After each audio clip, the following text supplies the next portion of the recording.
Welcome to gen study Bangla. আজকে একটা important topic নিয়ে তোমাদের সামনে চলে এসেছি। এই যে বাংলাদেশে বিভিন্ন প্রোটেস্ট, বিভিন্ন দাবি, তার মাঝখানে আরেকটা নতুন দাবি উঠে এসেছে, বাংলাদেশের জাতীয় সঙ্গীত ও জাতীয় পতাকা পরিবর্তন। কে এই জাতীয় পতাকা এবং জাতীয় সঙ্গীত পরিবর্তন করার কথা বলছে, কে এই দাবি তুলেছে, কারা এই দাবি তুলেছে, এই নিয়ে ডিটেলস আলোচনা করব। দেখতে থাকো। দেখো, বিভিন্ন নিউজ মিডিয়া এটা কভার করেছে, বাংলাদেশ কি তার জাতীয় সঙ্গীত পরিবর্তন করবে? এই নিয়ে দেশব্যাপী অনেক ক্ষোভ তৈরি হয়েছে।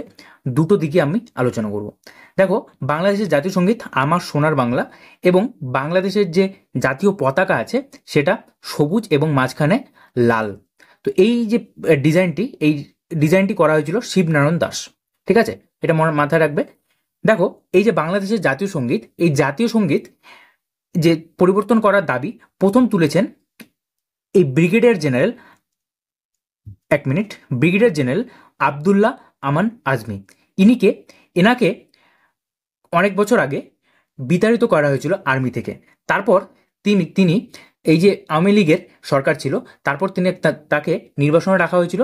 তারপর যখন আওয়ামী লীগের সরকার চলে গেছে, তারপর তাকে নির্বাসন থেকে মুক্ত করা হয়েছে। ঠিক আছে, এখন তিনি জামায়াত ইসলামী একটা দল আছে, সেই দলের সাথে কাজ করেন, দলের সাথে যোগ আছে। তো তিনি সেই হিসেবে তিনি বলেছেন যে তাদের যে জাতীয় সঙ্গীত এটা পরিবর্তন করা দরকার। এখন কেন এই জাতীয় সঙ্গীত পরিবর্তন করার কথা বলেছে?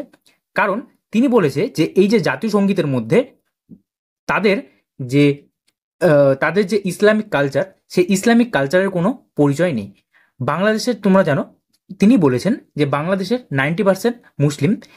তো তার হিসেবে যদি বাংলাদেশে 90% মুসলিম লোক থাকে, তাহলে তাদের যে জাতীয় সঙ্গীত এবং জাতীয় সঙ্গীতটা সেটা কি হবে, মুসলিমদের বিভিন্ন যে কালচার আছে সেই কালচার অনুযায়ী সেই জাতীয় সঙ্গীতটা হওয়া দরকার। এই যে জাতীয় সঙ্গীত, আরও বলেছেন তিনি, এই জাতীয় সঙ্গীতটি 1971 সালে ভারত তাদের উপর চাপিয়ে দিয়েছে। তার জন্য তিনি এই জাতীয় সঙ্গীতকে পরিবর্তন করার কথা বলছেন। ঠিক আছে, আরও কিছু কিছু দিক আছে। যেমন এই যে জাতীয় সঙ্গীত লিখেছেন আমাদের ভারতের রবীন্দ্রনাথ ঠাকুর।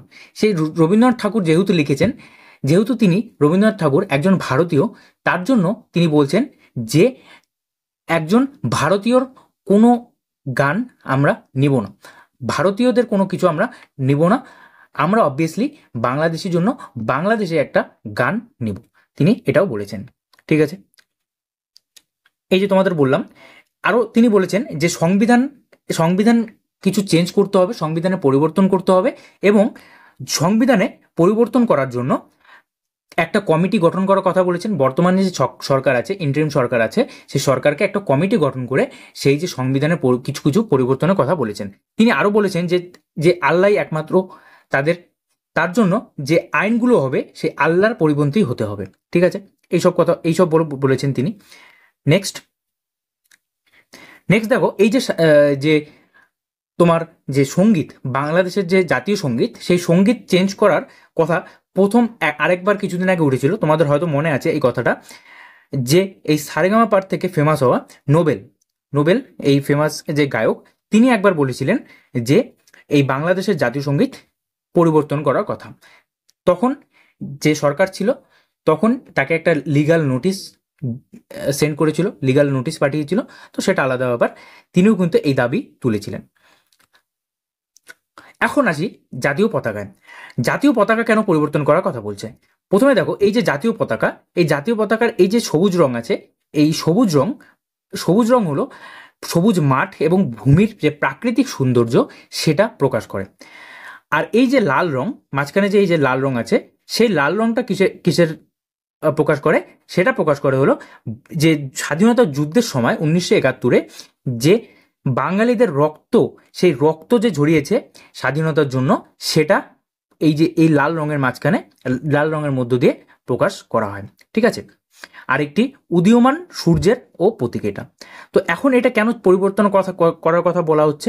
এটা পরিবর্তন করার কথা বলা হচ্ছে কারণ যেহেতু বাংলাদেশের 90% লোক মুসলিম, তার জন্য যে বিভিন্ন মুসলিম দেশ আছে সেগুলো দেখবে, সেই মুসলিম দেশে তাদের যে মুসলিম কিছু কিছু চিহ্ন সাইন আছে, মুসলিম কিছু কিছু সাইন আছে, তো তার জন্য তারা বলছে যে তাদের যে ফ্ল্যাগ, তাদের যে জাতীয় পতাকা, সেটা সেটা তাদের বাঙালি কালচারকে বেশি শো করছে, বাঙালি কালচারকে বেশি দেখাচ্ছে।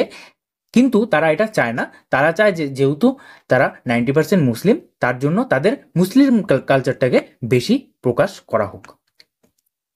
ঠিক আছে, এই হলো ঘটনা। কিন্তু এর মাঝখানে যে বর্তমান ইন্টারিম সরকার আছে বাংলাদেশের, তিনি বলেছেন যে না, এখন এরকম কোনো পরিবর্তন করার পরিকল্পনা নেই তাদের। যেহেতু এই দাবি ওঠার পর অনেক প্রোটেস্ট হয়েছে, অনেকে আবার কি করেছে, অনেকে বিভিন্ন জায়গায় জমায়েত হয়ে বাংলাদেশের যে ফ্ল্যাগ, জাতীয় পতাকা, জাতীয় সঙ্গীত দুটো উত্তোলন করেছে, তারপর জাতীয় সঙ্গীত গাওয়া হয়েছে বিভিন্ন জায়গায়, এরকম কিছু কিছু মানুষ জড়ো হয়ে এসব করেছে। সেই দেখে যে ইন্টারিম সরকার আছে তিনি বলেছেন যে না, ইন্টারিম সরকারের যে উপদেষ্টা আছে তিনি বলছেন না, এখন কোনো কিছু পরিবর্তন করার কথা আমরা ভাবছি না, সেটা পরে জানানো হবে। ঠিক আছে, যদিও এখন এসব করার জন্য বিভিন্ন রকম আইন পাস করতে হবে, বিভিন্ন রকম পার্লামেন্টে গিয়ে আইন পাস করতে হবে, তো সেটা আলাদা ব্যাপার। তো সরকার এটা কিন্তু নাকচ করেছে। যাই হোক, এই হলো ঘটনা, টোটাল ঘটনা। তো আশা করি সবার বিষয়টা বোঝা গেছে। এইসব ভিডিও পাওয়ার জন্য অবশ্যই চ্যানেলটা সাবস্ক্রাইব করে রাখবে। অবশ্যই যদি ভিডিওটা ভালো লাগে ভিডিওটা লাইক করে দিবে। থ্যাংক ইউ, আজকে এটুকুই। আরেকটা অন্য টপিক নিয়ে আবার চলে আসবো। Thank you.